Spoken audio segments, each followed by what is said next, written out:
Saudi আরবে হরুপ্রাপ্ত এবং টার্মিনেটপ্রাপ্ত কর্মীদের জন্য নতুন একটি সুখবর নিয়ে এলো সৌদি আরবের সরকার। তো যাদেরকে হরুপ এবং টার্মিনেট করা হয়েছে তারা চাইলেই সেফ এক্সিটে শুধুমাত্র বিমানের টিকিট ভাড়া দিয়ে আপনারা দেশে চলে যেতে পারবেন, অথবা নভেম্বর মাসের 1 তারিখ 2024 থেকে শুরু করে 2025-এর জানুয়ারির 29 তারিখ, এই 3 মাসের মধ্যে আপনারা চাইলে দেশে চলে যেতে পারবেন, অথবা কোনো একজন ভালো কফিলের কাছে কাফালা হয়ে যেতে পারেন। তো আপনাদের হাতে দুটি সুযোগ আছে।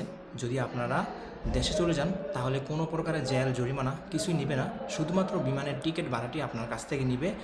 আর যদি চান যে আপনি ভালো একজন কফিল থেকে কাফালা হয়ে যাবেন, সেটাও আপনি পারেন। তাহলে সিদ্ধান্ত নিন খুব দ্রুত, কারণ এই সুযোগ কখনই সরকার দেয় নাই পূর্বে।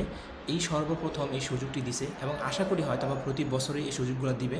তবে বলা যায় না, যেহেতু এইবার সুযোগ দিছে আপনারা সুযোগটি কাজে লাগাতে পারেন। যদি আপনাদেরকে টার্মিনেট করা হয়, হুরুপ মারা হয়,